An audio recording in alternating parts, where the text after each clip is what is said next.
이어서 진주에서 전해드립니다. 하동군이 전임 군수 때 시작한 관광명소 최참판댁 한옥체험관 증축 사업을 최근 취소했습니다. 재정 악화와 주민 반발을 이유로 내세웠는데요. 타당성 조사까지 거쳐 추진한 사업을 취소하기까지 주민 의견조차 제대로 수렴하지 않았다는 지적이 나오고 있습니다. 박기원 기자입니다. 소설 토지의 배경인 평사리 들녘이 내려다보이는 언덕입니다. 한옥체험관이 조성된 이곳에 하동군이 260제곱미터 규모 체험관 4동을 더 짓기로 한 것은 2년 전. 예산은 경상남도 지역균형발전 사업으로 지원받은 도비 10억 원에 군비 10억 원 등 모두 20억 원입니다. 여기 지금 숙박이 많이 모자라거든요. 상인 입장에서는 우리는 환영합니다.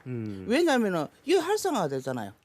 민선 8기가 들어선 지난해 7월 한옥체험관 증축은 돌연 중단됐습니다. 하동군이 전임 군수 때 타당성 검토까지 끝낸 사업을 새 군수 취임과 동시에 재정 악화를 이유로 사업성이 없다고 판단한 겁니다. 또 행정기관이 숙박시설을 추진할 경우 주민 반발도 우려된다고 덧붙였습니다.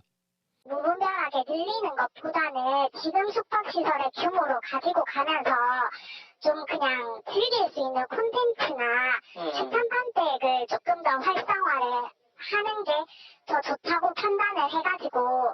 하지만 정작 주민들의 주장은 다릅니다.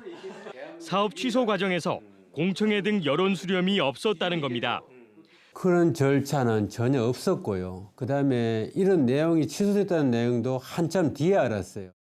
사업 추진 기간, 기본 설계와 타당성 용역 등에 투입된 예산만 1억 6천만 원. 사업비가 매몰되는 것도 문제지만은 우리가 이러저러한 이유로 취소할 수밖에 없는데 어떻게 생각하시느냐라고 해서 설득을 구하는 작업들이 좀 있어야 하지 않았나. 도비를 지원한 경상남도는 하동군처럼 임의로 사업을 취소한 뒤 도비를 반납하는 사례를 막기 위해 향후 사업 참여를 제한하는 등 대책 마련을 검토하고 있다고 밝혔습니다. KBS 뉴스 박기훈입니다.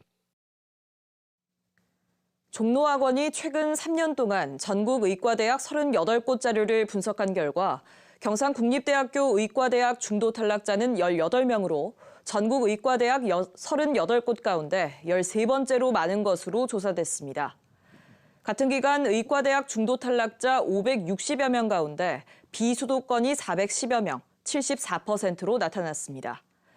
전문가들은 지방의대 합격생 상당수가 재수 또는 반수를 통해 수도권의 상위권 의대에 진학하면서 나타난 현상으로 분석했습니다. 한국폴리텍대학 진주 캠퍼스가 오늘 신사업 인재 양성을 위한 창의공학관 개관식을 열었습니다.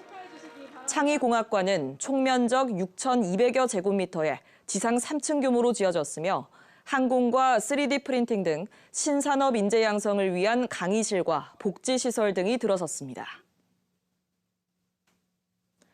경상남도가 진주시 중앙시장과 사천시 삼천포 용궁수산시장, 김해시 동상시장과 고성군 고성시장 4곳을 관광시장 육성 대상으로 선정했습니다.